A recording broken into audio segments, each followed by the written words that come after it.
नमस्कार विद्यार्थी मित्रांनो, आज दिनांक 10 ऑगस्ट 2021 वार मंगळवार.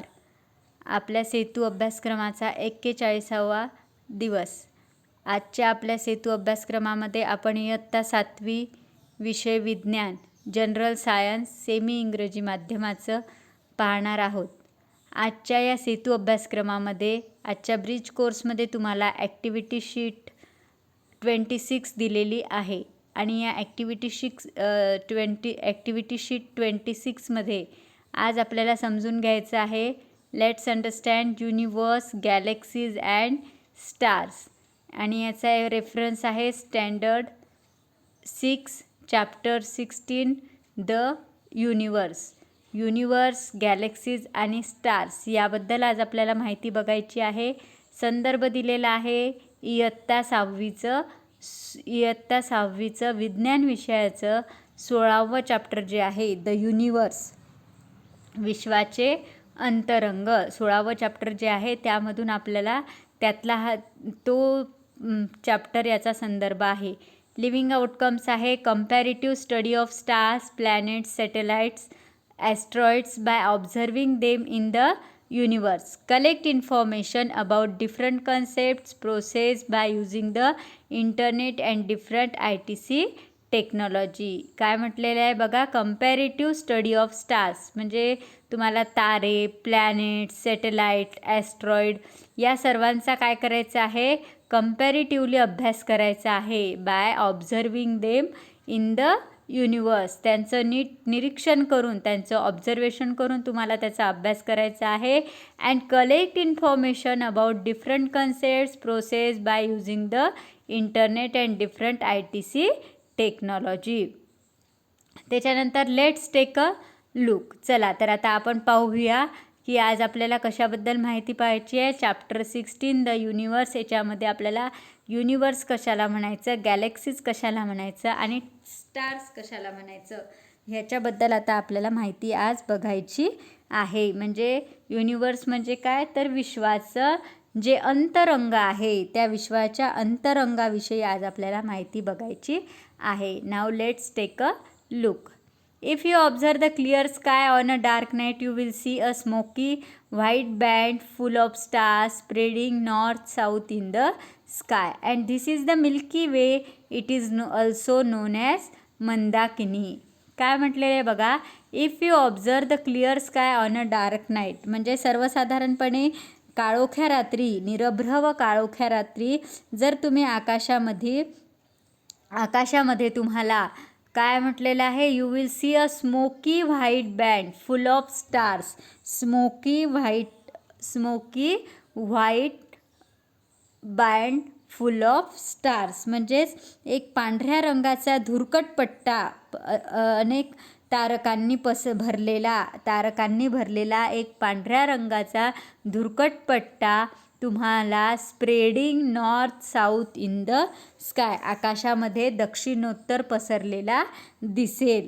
आणि हा पट्टा म्हणजेच काय आहे, this is the Milky Way. तो जो पांढऱ्या रंगाचा धुरकट पट्टा असतो, जो असंख्य ताऱ्यांनी आणि दक्षिणोत्तर दिशेला, नॉर्थ साऊथ दिशेला पसरलेला जो पांढऱ्या धुरकट रंगाचा पट्टा आहे, तो पट्टा म्हणजेच काय, तर दॅट इज द, तुम्हीसुद्धा बघा आकाशामध्ये ऑब्झर्व करा तर तुम्हाला तिथे त्यावेळी तुम्हाला आकाशामध्ये एक पांढरा धुरकट कोणत्या दिशेला, दक्षिणोत्तर पसरलेला तारकांनी भरलेला एक पांढऱ्या धुरकट रंगाचा पट्टा तुम्हाला दिसेल. आणि तो पट्टा म्हणजेच काय, that is the Milky way. And it is also non as Mandakini. आणि त्यालाच काय म्हणतात, मंदाकिनी या नावाने सुद्धा त्याला ओळखले जाते. म्हणजेच त्याला आपण मंदाकिनी सुद्धा असे म्हणतो. इथे तुम्ही पाहू शकता या आकृतीमध्ये, इथे बघा या आकृतीत हे दाखवलेलं आहे. हा बघा पांढरा असंख्य ताऱ्यांनी, याच्यामध्ये भरपूर तारे तुम्हाला दिसत आहेत, असंख्य तारकांनी भरलेला हा पांढरा धुरकट म्हणजे शुभ्र पांढरा पण नाही तर पांढरा धुरकट रंगाचा दक्षिणोत्तर पसरलेला हा पट्टा आहे. आणि यालाच आपण काय म्हणतो, यालाच आपण मिल्की वे असे म्हणतो, ज्याला मराठीमध्ये आकाशगंगा असे म्हणतात. काय म्हणतात? आकाशगंगा. आणि त्यालाच दुसरं नाव काय आहे? It is also non as अ मंदाकिनी. त्यालाच दुसरं नाव आहे मंदाकिनी. मंदाकिनी नावाने सुद्धा तो ओळखला जातो. आकृतीमध्ये मी तुम्हाला दाखवलेलं आहे, परत तुम्ही तुमच्या पुस्तकामध्ये सुद्धा बघू शकता. त्यानंतर दिलेलं आहे a group of innumerable stars and their planetary system are together known as a galaxy. काय म्हटलेलं आहे बघा? A group of innumerable stars and their planetary system are together known as a galaxy. असंख्य तारे व त्यांच्या ज्या ग्रहमालिका असतात यांच्या समूहास काय म्हणतात? त्यांच्या समूहास गॅलेक्सी असे म्हणतात, ज्याला आपण दीर्घिका असे मराठीमध्ये त्याला काय म्हणतो? दीर्घिका म्हणतो. A group of innumerable stars and their planetary system are together called Galaxy.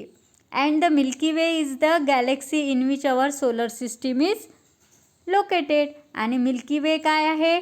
तर Milky Way is the galaxy in which our solar system is located. म्हणजेच आपली सोलर सिस्टीम जी आहे, आपली सूर्यमाला जी आहे, आपली सूर्यमाला ज्या दीर्घिकेत आहे त्यालाच आपण काय म्हणतो? त्यालाच आपण मिल्की वे म्हणतो. त्यालाच आपण आकाशगंगा असे म्हणतो. मिल्की वे म्हणजे काय? तर ज्याच्यामध्ये आपली सूर्यमाला ज्या दीर्घिकेत आहे तिला आकाशगंगा म्हणतात. The Milky Way is the galaxy in which our solar system is located. And the universe includes innumerable galaxies. The space between them is also energy. आणि आपली आकाशगंगा ज्या दीर्घिकांच्या समूहामध्ये आहे त्या समूहाला स्थानिक दीर्घिका असे म्हणतात. Universe includes innumerable galaxy. युनिवर्समध्ये काय आहे?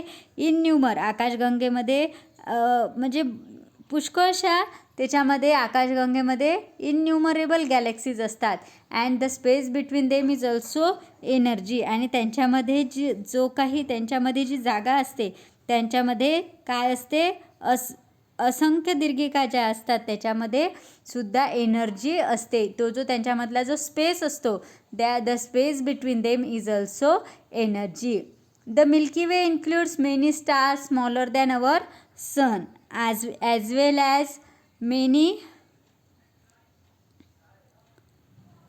well as many others that are thousands of times bigger than the sun. काय म्हटलेलं आहे पुढे बघा? The Milky Way includes many stars smaller than our sun as well as many others that are thousands of times bigger than the sun. It also includes many other celestial bodies such as clusters of stars, nebulae, clouds of gases, clouds of dust, dead stars, bone stars, etc. आता याच्यामध्ये आपल्या आकाशगंगेमध्ये काय काय असते? तर सूर्यापेक्षा लहान तसेच हजारो आपल्या सूर्यापेक्षा लहान परंतु आकाराने हजारो पट मोठे तारे, तारकागुच्छ, तेजोमेघ, वायूचे ढग, धुळीचे कण, मृत तारे, डेड स्टार्स म्हटलेलं आहे ना, डेड स्टार्स, बोन स्टार्स, नवीन जन्माला आलेले तारे, क्लाउड्स ऑफ डस्ट, धुळीचे ढग, त्यानंतर नेब्युली आहे की नाही, त्यानंतर काय म्हटलेलं आहे आणखीन? Cluster of stars. असे हे जे आहे वेगवेगळे. It also includes many other celestial bodies. याच्यामध्ये पुष्कळशे. तर मग it also includes many other celestial bodies such as clusters of stars, nebulae, cloud of gases, clouds of dust, dead stars, born stars, etcetera. अशा प्रकारे आकाशगंगेमध्ये आपल्या सूर्यापेक्षा लहान तसेच आकाराने हजारो पट मोठे तारकागुच्छ, मोठे तारे, तारकागुच्छ, तेजोमेघ, वायूचे ढग, धुळीचे कण, मृत तारे आणि नवीन जन्माला आलेले तारे अशा अनेक खगोलीय वस्तू आपल्याला त्याच्यामध्ये दिसून येतात. आणि ही जी आकाशगंगा आहे या आकाशगंगेच्या जवळ जी दुसरी दीर्घिका असते ती दुसरी दीर्घिका देवयानी नावाने ओळखल्या जाते. कोणत्या नावाने ओळखल्या जाते? देवयानी नावाने ओळखल्या जाते. आणि त्याच्या त्या दोन दीर्घिका असतात त्याच्यामध्ये जो स्पेस असतो युनिवर्समध्ये इन्युमरेबल गॅलेक्सीज आहे, असंख्य अशा गॅलेक्सीज असतात आणि या असंख्य दीर्घिकामध्ये त्यामध्ये जो स्पेस असतो त्या स्पेसमध्ये काय होते की त्या स्पेसमध्ये कशाचा समावेश असतो, the space between them is also energy, त्याच्यामध्ये एनर्जीचा समावेश होतो. आता त्याच्यानंतर पुढे तुम्हाला दिलेलं आहे टाइप्स ऑफ गॅलेक्सीज, दीर्घिकांचे प्रकार. तर आता आपण दीर्घिकांचे प्रकार बघू. त्यांच्या शेपवरून various types identify according to their shapes. दीर्घिकांचे वेगवेगळे प्रकार त्यांच्या आकारावरून various types identified according to their shapes types of galaxies. त्यांचे दीर्घिकांचे प्रकार दिलेले आहे. त्यांचे जे शेप आहे, त्यांचे जे आकार आहेत, त्या आकारावरून त्यांचे वेगवेगळे त्यांचे प्रकार पाडण्यात आलेले आहे. तर इथे 4 प्रकार आपल्याला दिसत आहे. आकृतीमध्ये तुम्ही पाहू शकता. आकृतीमध्ये तुमच्या पाहिलं की तुमच्या लक्षात येईल की पहा, पहिला प्रकार जो आहे तो इथे दिसत आहे तुम्हाला स्पायरल. कुठला प्रकार दिसत आहे? हा स्पायरल, ज्याला आपण मराठीमध्ये चक्राकार किंवा सर्पिलाकार असे म्हणतो. हा स्पायरल हा एक दीर्घिकाचा प्रकार आहे. दुसरा आहे एलिप्टिकल. याच्यामध्ये तुम्हाला पहा इथे ही एलिप्टिकल, ज्याला लंबवर्तुळाकार, मराठीमध्ये काय म्हणतात, ज्याला लंबवर्तुळाकार असे म्हणतात. त्यानंतर तिसरा प्रकार आहे बॅरेड स्पायरल. तिसरा प्रकार कोणता आहे? अवरुद्ध चक्राकार, बॅरेड स्पायरल. त्याचा जो शेप आहे त्या आकारावरून त्याला नावं ठेवण्यात आलेले आहे. आणि चौथा जो आहे हा काही निश्चित नाही आहे, म्हणून याला इर्रेग्युलर म्हणजे अनियमित, या गॅलेक्सीला कुठलं नाव देण्यात आलेलं आहे? हा इकडे तिकडे असा इर्रेग्युलर आहे, त्यामुळे त्याला इर्रेग्युलर हे नाव देण्यात आलेलं आहे. तर हे अशा प्रकारे हे 4 गॅलेक्सीज आपण पाहिलेले आहे. नंबर फर्स्टवर तुम्हाला दिसतं आहे स्पायरल, सेकंड आहे एलिप्टिकल, ही बघा सेकंड आहे एलिप्टिकल, थर्ड आहे बॅरेड स्पायरल आणि फोर्थ आहे इर्रेग्युलर. याच्यामध्ये पाहू शकता तुम्ही चित्रामध्ये की फोर्थ नंबरची जी आहे ती आहे इर्रेग्युलर. म्हणजे अशा प्रकारे दीर्घिकांचे त्यांच्या आकारावरून 4 प्रकार पडण्यात आलेले आहे की चक्राकार, लंबवर्तुळाकार, अवरुद्ध चक्राकार आणि अनियमित. स्पायरल, एलिप्टिकल, बॅरेड स्पायरल आणि इर्रेग्युलर. तर आता एवढं तुम्हाला समजलं असेल. काय पाहिलं आपण? युनिवर्स पाहिलं, त्यानंतर गॅलेक्सीज, त्याचप्रमाणे गॅलेक्सीनंतर आपण त्याच्यामध्ये त्या गॅलेक्सीचे प्रकार पाहिलेले आहे. टाइप्स ऑफ गॅलेक्सीज, दीर्घिकांचे प्रकार. गॅलेक्सी मीन्स दीर्घिका, आणि त्याचे आपण प्रकारसुद्धा पाहिलेले आहे. तर आता त्यानंतर आपण पाहायचं आहे आपल्याला स्टार्स. पुढे बघायचं आहे आपल्याला stars. The birthplace of stars are the huge nebulae and the thousands of twinkling stars that we observe in the clear night sky are part of our Milky Way. Stars radiating different colors such as blue, white, yellow and reddish can be seen in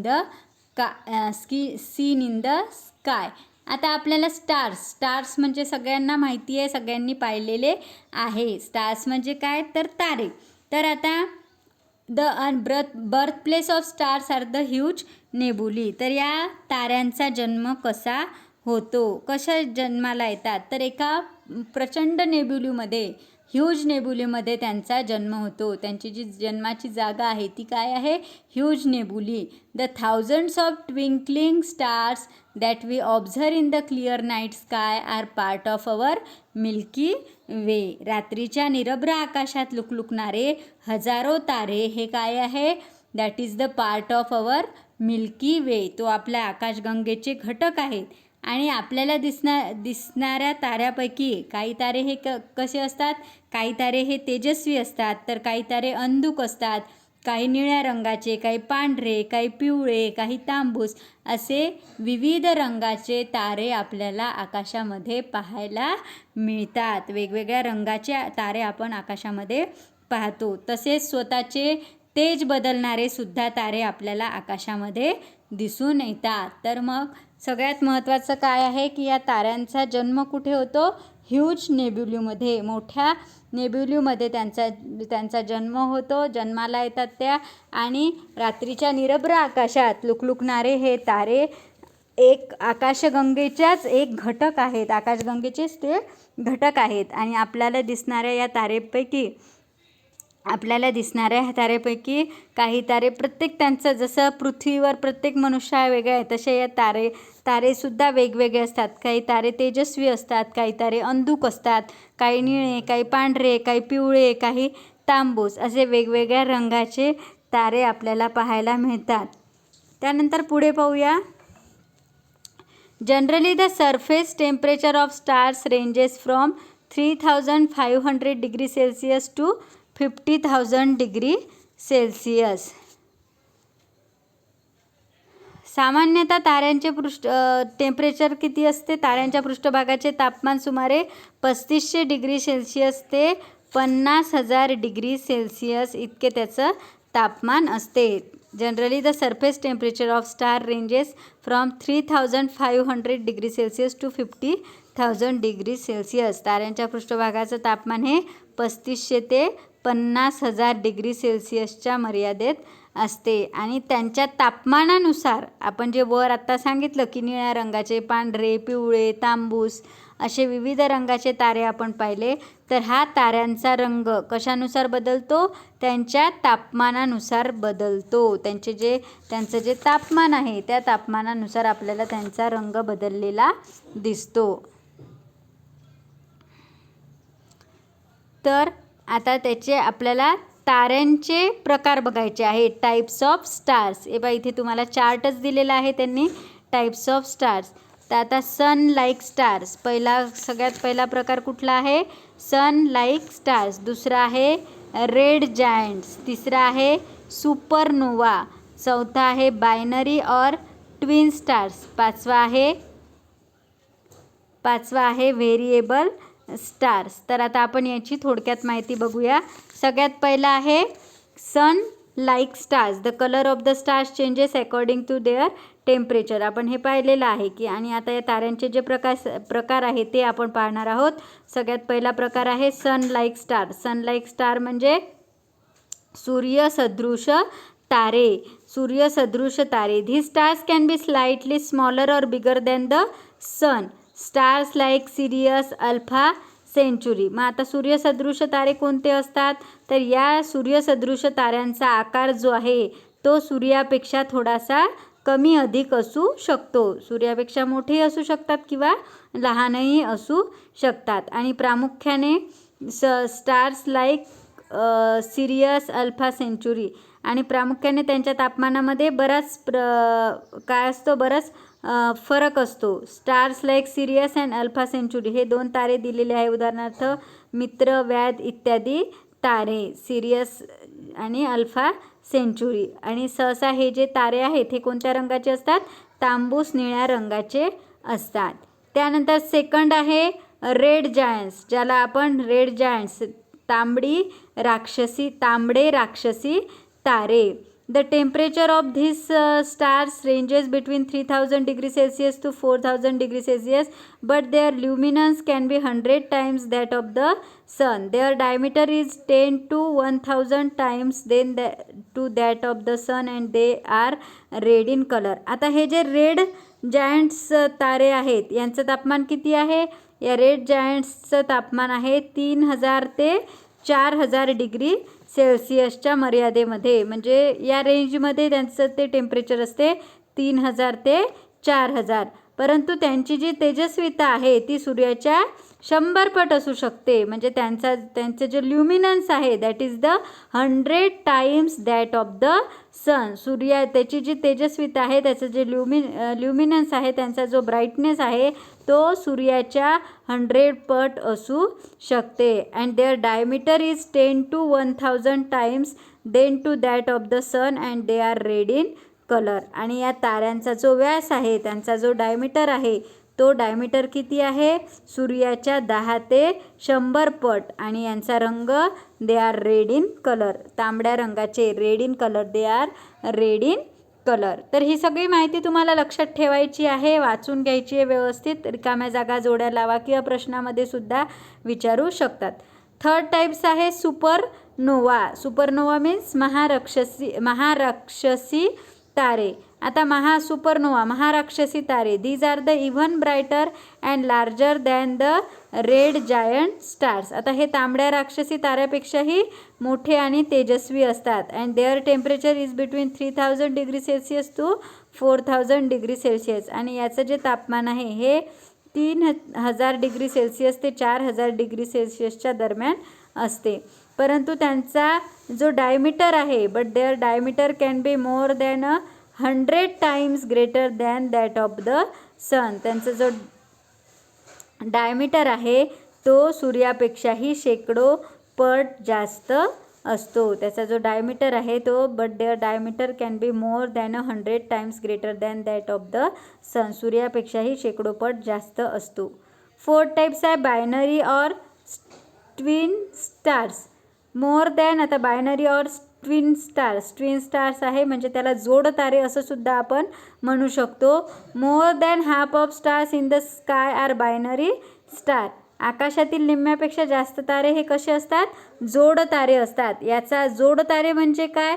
तर याचा अर्थ 2 तारे परस्परांभोवती भ्रमण करत असतात. काही वेळा तर 3 किंवा 4 तारेही परस्परांभोवती भ्रमण करताना आपल्याला दिसून येतात. जोड तारे कशाला म्हणतात? जोड तारे म्हणजेच ते दोन्ही तारे काय होतात? एकमेकांभोवती परस्परांभोवती भ्रमण करत असतात. काही वेळेला 2 ऐवजी 3 ते 4 तारेसुद्धा परस्परांभोवती भ्रमण करताना आढळतात. आणि त्यालाच आपण ट्विन स्टार किंवा जोड तारे असे आपण म्हणतो. More than half of stars in the sky are binary stars and they consist of 2 stars that revolve around each other at time. 3 or 4 stars that revolve around each other have been located. त्यानंतर fifth and last types आहे variable star. Variable stars म्हणजे रूपविकारी तारे. कोणता आहे 5वा प्रकार?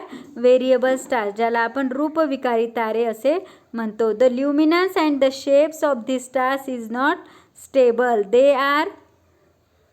They are constantly contracting or expanding. When a star expands, it emits less energy and such times its brightness decreases. As against this, when a star contracts, its surface temperature increases and the star emits energy and appears brighter. For example, Polaris. काय म्हटलेलं आहे का? The luminance and the shape of the stars is not stable. हे जे रूपविकारी तारे असतात, या रूपविकारी ताऱ्यांची जी ल्युमिनन्स असते आणि त्यांचा जो आकार असतो, त्यांचा जो शेप असतो आणि त्यांची जी चमक असते किंवा त्यांची जी तेजस्विता असते ती दॅट इज नॉट स्टेबल. ती स्थिर नसते, ती स्थिर राहत नाही. का बरं स्थिर राहत नाही? They are constantly contracting or expanding. त्यांचं सतत कॉन्ट्रॅक्टिंग आणि एक्सपांडिंग चालू असतं. ते सतत आकुंचन आणि प्रसरण होत असते. तारा प्रसरण पावला की तो कमी ऊर्जा उत्सर्जित करतो. It limits less energy. When a star expands it emits less energy and at such times it brightness decreases. काय होतं बघा की तारा प्रसरण पावला म्हणजे तो एक्सपांड झाला की काय होतो? तो कमी ऊर्जा उत्सर्जित करतो. When it emits less energy. When a star expand it emits less energy and as such times its brightness decreases. आणि त्यावेळेला काय होते? त्या ताऱ्याचे तेज कमी होते. या उलट ताऱ्याचे आकुंचन झाले म्हणजेच तो तारा जर कॉन्ट्रॅक्ट झाला तर काय होते? त्याला इट सरफेस टेम्परेचर इन्क्रीजेस. त्याचं जे टेम्परेचर आहे ते वाढते. And the star emits energy and appears brighter. आणि तो एनर्जी काय करतो? एमिट करतो. आणि त्यामुळे एनर्जी एमिट करतो म्हणजेच काय? तो ऊर्जा उत्सर्जित करतो आणि त्यामुळे त्याचं जे ब्राईटनेस आहे ते त्याचं ब्राईटनेससुद्धा वाढते. फॉर एक्झाम्पल दिलेलं आहे पोलॅरिस. ध्रुव तारा जो आहे, पोल स्टार जो आहे, हे त्याचं एक्झाम्पल आहे. याला म्हणतात व्हेरिएबल स्टार्स, रूपविकारी तारे. कशाला म्हणायचं रूपविकारी तारे? तर ज्या ताऱ्यांची तेजस्विता आणि आकार स्थिर राहत नाही. का बरं स्थिर राहत नाही? तर त्यांचे सतत आकुंचन आणि प्रसरण होत असते. तारा प्रसरण पावला की तो काय होतो? कमी उत्सर्जित होतो आणि त्यामुळे ताऱ्याचे तेज कमी होते आणि उलट त्याचे आकुंचन झाले की तो काय होतं? त्याच्या पृष्ठभागाचे तापमान वाढते आणि तारा जास्त ऊर्जा उत्सर्जित करतो आणि त्यामुळे तो जास्त ब्राईटसुद्धा दिसतो. त्याचं एक्झाम्पलसाठी तुम्हाला पोलॅरिस पोल स्टार जे आहे हे त्याचं एक्झाम्पल आहे. तर अशा प्रकारे इथे आपण टाइप्स ऑफ स्टार्स पाहिलेले आहे. 5ही प्रकार पाहिलेले आहे. Sun like star, red giants, supernova, binary and twin stars and 5th number आहे व्हेरिएबल स्टार्स. आणि यापूर्वी आपण पाहिलेलं आहे what is mean by universe, galaxies and stars. स्टार्सचा उगम कसा होतो? तर जे प्रचंड प्रामुख्याने धूलिकण, dust particles and nebulae, huge nebulae म्हणजे प्रचंड प्रामुख्याने धूलिकण आणि वायू यांचा जो महाप्रचंड तेजोमेघ जो असते ते काय आहे? ताऱ्यांचे जन्मस्थान आहे. हे आपण पाहिलेलं आहे की युनिवर्स, गॅलेक्सीज आणि स्टार्स. आणि आता सगळ्यात शेवटी पाहिलं टाइप्स ऑफ स्टार्स. तर आता आज आपण इथे थांबणार आहोत आणि हे सर्व आज जे आपण जे काही शिकलेलो आहोत ते सर्वांनी वाचून घ्यायचं आहे. व्हिडिओ पुन्हा बघायचा आहे. नसेल समजला तर पुन्हा बघा. त्याचप्रमाणे चॅप्टरसुद्धा वाचून घ्या. आणि आज आता आपल्याला इथेच थांबायचं आहे. तर आज आपण इथेच थांबूया. उद्या पुन्हा भेटूया. Okay, thank you.